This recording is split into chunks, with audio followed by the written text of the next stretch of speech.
Jazzcast Pros.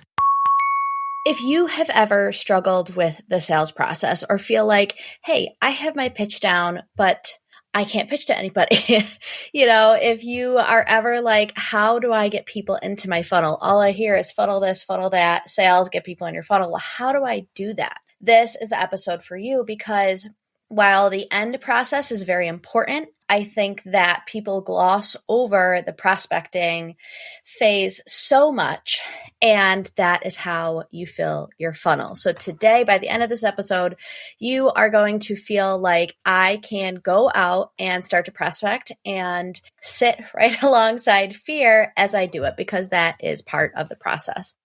Prospecting is accepting that people will say no. They'll say no, thank you.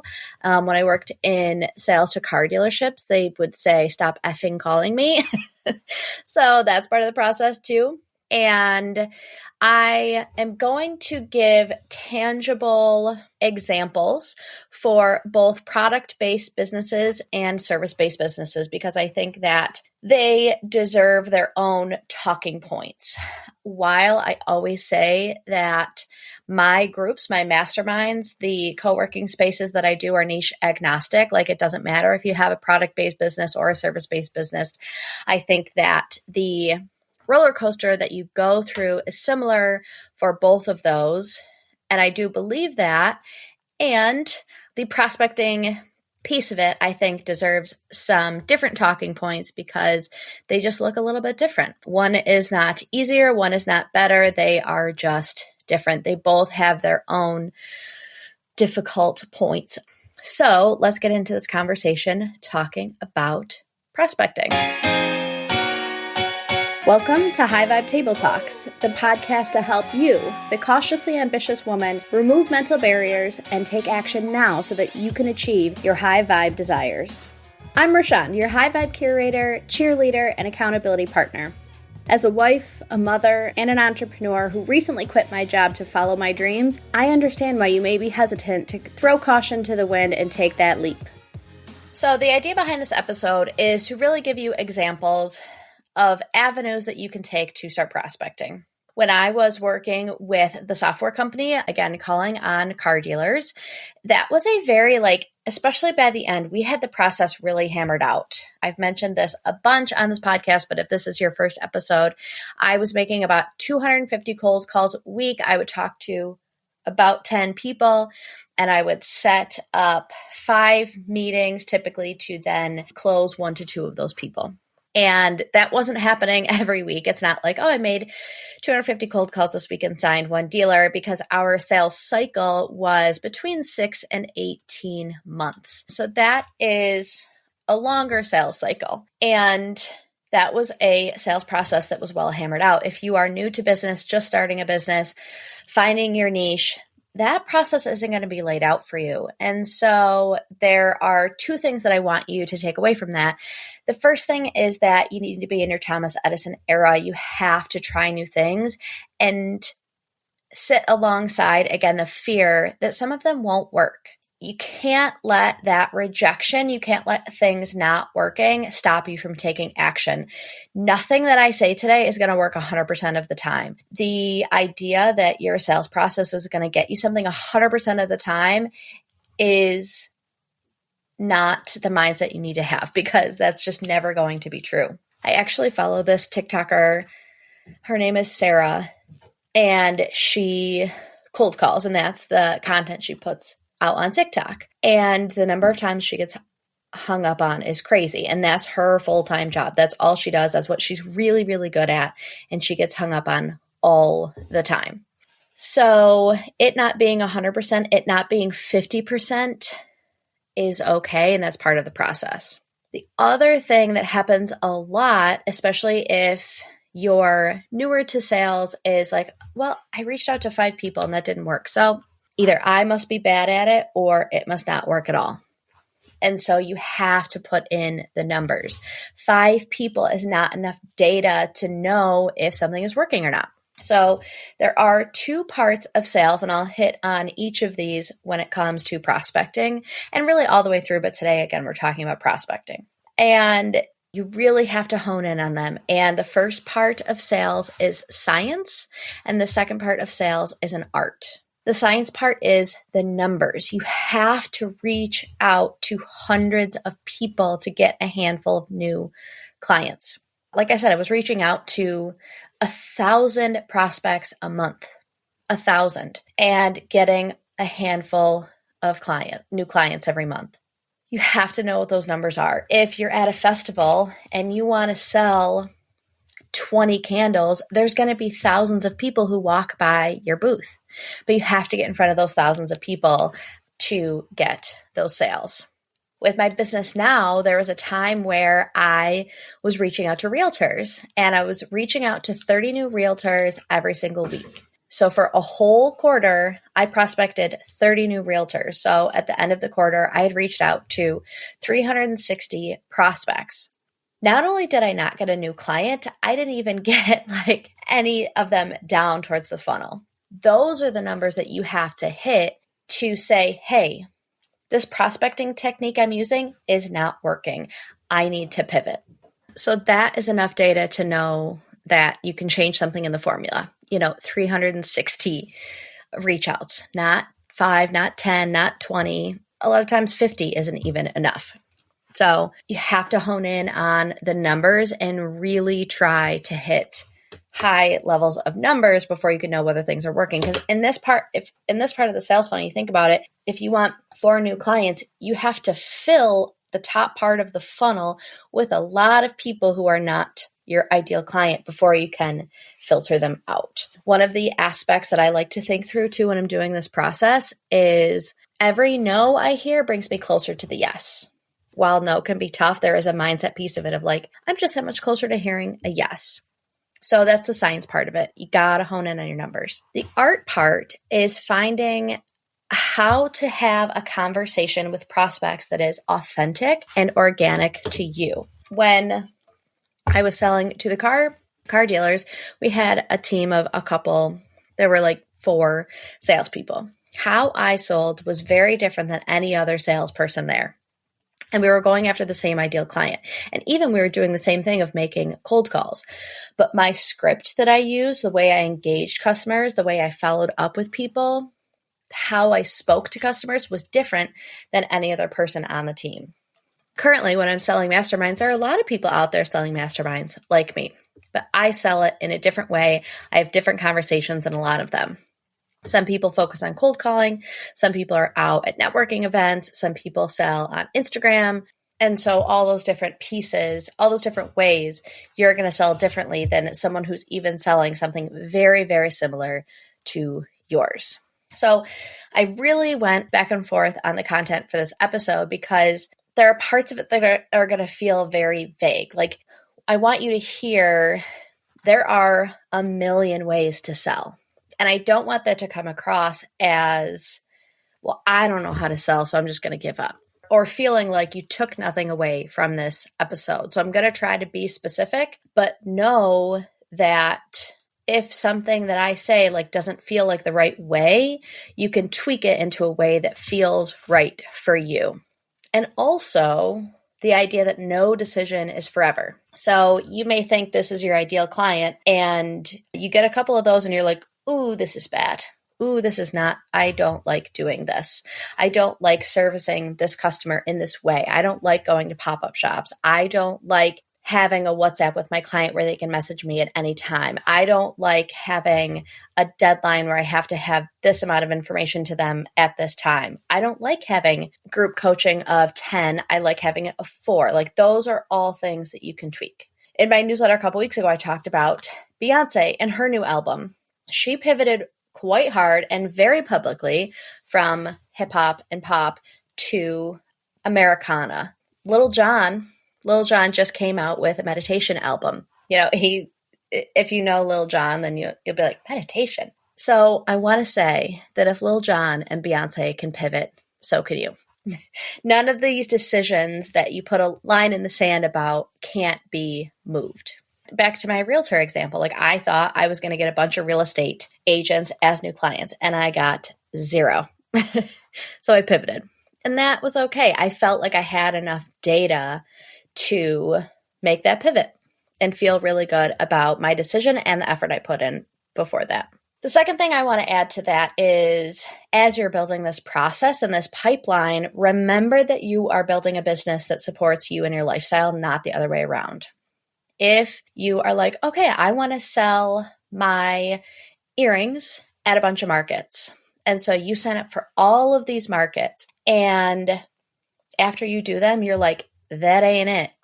Because you just spent all of your weekends from April through October, November, busy and on your feet and stressed and hauling things back and forth and very little downtime, then that's not it. That's not your sales funnel. That's not your process. And that's okay. And you put in the time, the effort, the work to gather the data that says this is or is not the way that I want to build my business. While this episode is focused on prospecting, which is the top of the funnel, I do believe that you have to start with the end in mind. So the ultimate goal is to get new clients, sell your product, whatever that end goal is. What does that look like for you? Are they buying candles at a festival? Are you signing them up for a 6-month group coaching program? Are they buying your digital course? Are they buying a subscription-based product from you? Maybe it's home goods from local area of women artisans. Whatever that looks like, what does the end truly look and feel like? From there, that's when you work backwards. Before a client came a prospect in action. Before that was a prospect in decision. Before that was one in interest. And before that was someone in awareness, which is the prospecting piece of it. You can start to build backwards. So now that you know the end goal, the end person, the ideal client, and again, these are all things that can pivot as you gather more data. Where else do they hang out? What else do they buy? How do they like to spend their time? Because where they like to spend their time, now you're going to spend some time. So I'm going to now go through a couple of examples of how to build out that process, both in service-based businesses and product-based businesses.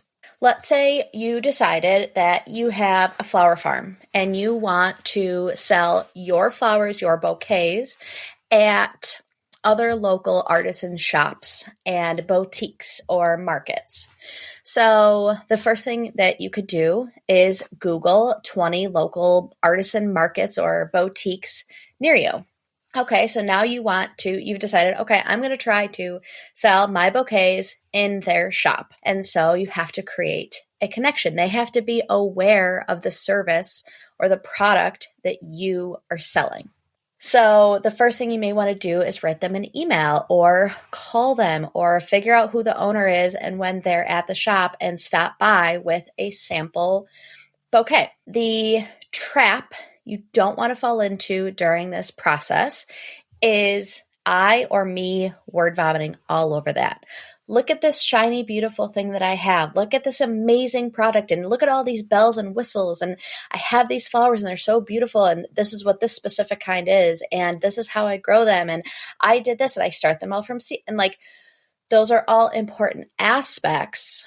But when you're building that pitch, you need to say, here is the problem I solve for the clients. In this example, it's like, hey, this is a beautiful shop. I love that you sell handmade gifts for people in this area. I have found a lot of times, you have these beautiful vases, a lot of times customers want to also pick up bouquets that they can give as a gift with vases like these. I have, organically grown flowers grown within 10 minutes from you. I think your clients would love something like that.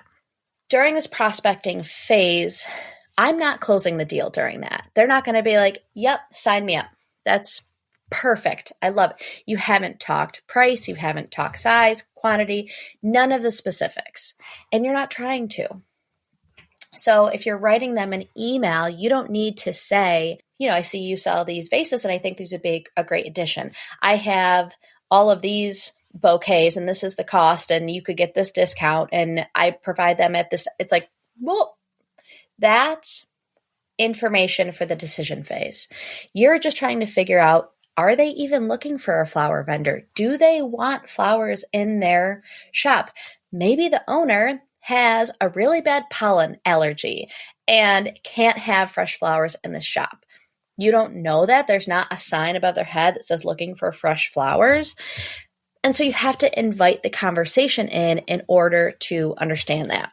So you're not trying to close the deal, so don't throw the kitchen sink at them with all of those details. It's inviting a conversation to move further down the funnel. Let's switch to the service-based model. And again, you're focusing on how your service helps something that a prospect is struggling with.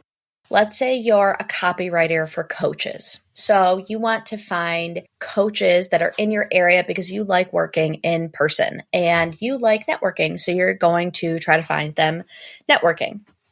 So you're going to Google all the networking groups that are in your area.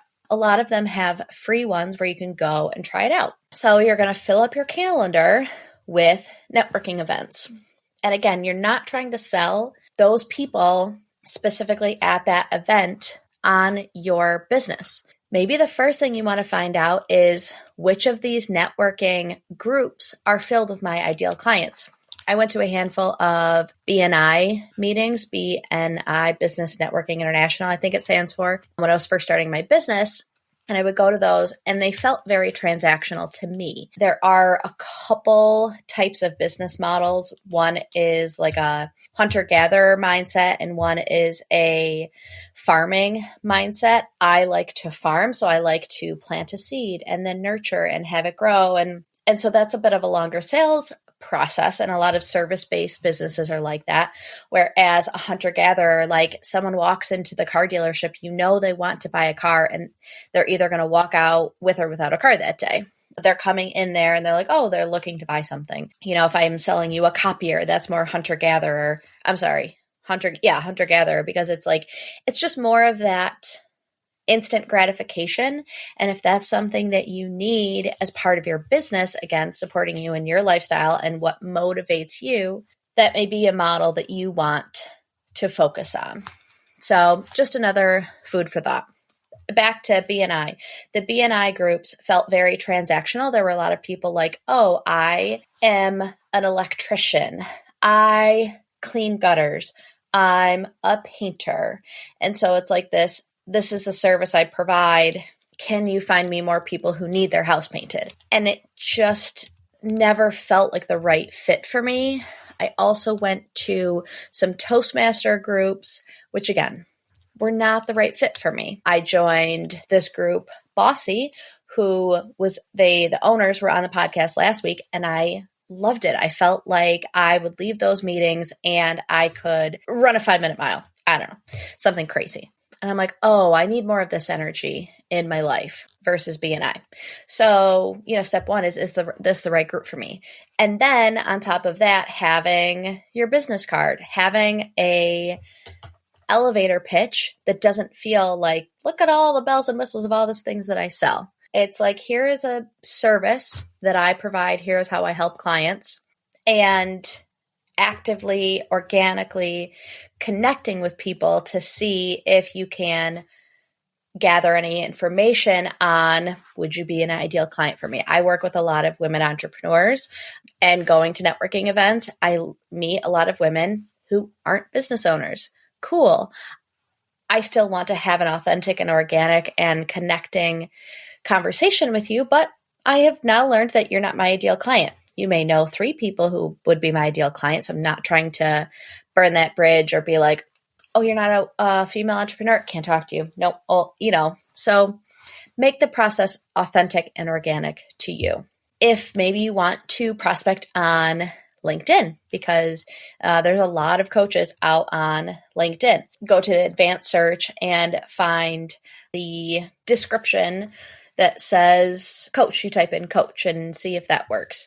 And say, okay, I want to connect with 30 coaches this week. And so in message 1, like what I like to do is when I connect with them, I send them a message and say, hey, Ashley, I found you from this hashtag or searching for this, or we had this mutual connection and that's how I found you. I love connecting with other coaches who are out there doing X and would love to support each other during that process. That is a script that feels comfortable to me while also moving the needle forward of why I'm connecting with them and how they kind of fit into my network. In that part, I'm not pitching, I'm not asking for, I'm not doing anything specific. It's like, I would love to connect. Here's more information about me. Cool. As the messages progress, I do this in typically message 2 or 3, depending on how the conversation is going, something along the lines of, hey, Ashley, I found a lot of coaches that their copywriting is a friction point in their business. They leave it to the last minute. They love servicing. They love helping their ideal clients because that's what they're great at. Copywriting is not it. And to take that off their plate has been a huge growth point in their business. And then ask the direct question, is this a pain point that you have? If it's not, you're not my ideal client, and that's okay. If they do, now you can further down the conversation. It is asking a direct question, which can feel uncomfortable and takes practice. But this is the part in the process where, again, I see you fear, I see you failure, I know you're going to come along the way, and I'm going to hear rejection and I'm going to hear no, but when you find the people, someone messaged me back on LinkedIn the other day. It was like, it's really serendipitous that you messaged me because this is exactly what I'm looking for. I never would have heard that if I hadn't reached out. Like, what a cool message back to get. I have been looking for something and you just happen to reach out to me at the right time. People can't buy what you have if you don't tell people what you're selling. So that is the prospecting piece of it. So the script is really where you find your voice in the process. It took me trial and error to find the script that I use now, and I really like it, and it's creating a lot of really cool conversations. It's not working 100% of the time. It's not working 50% of the time, and that's okay. It's working like 25% of the time, which is so many more prospects than I would have had if I just sat and did nothing. So I'm going to wrap up this episode with the following takeaways. The first takeaway is begin with the end in mind. You have to know what your ideal client looks like, what they want, what they need, where they hang out, for you to then reverse engineer this funnel process. Point number 2 is don't be afraid to pivot if the process isn't working. If Beyonce and Lil Jon can pivot, so can you. And you have to find a way to do both parts, the science and the art. The science is the numbers. You have to hit your numbers. You have to know your numbers. And the art is in your voice, feeling authentic and organic in this process. I'm not saying it's going to be 100% comfortable because opening yourself up to rejection is never comfortable, but you can do this. I hope that was helpful. Next week, we actually have an amazing guest. Her name is Lauren Barley. She owns a company called Light My Candle, which sells candles in the Rochester area. And this is my first episode where I'm having a product-based business. And it's right before the festival and pop-up season, which is the busy season for product-based businesses. And so we're going to talk about how she manages all of that. So definitely tune in next week. I can't wait for you to hear this conversation. And remember that big dreams and small steps will transform your life.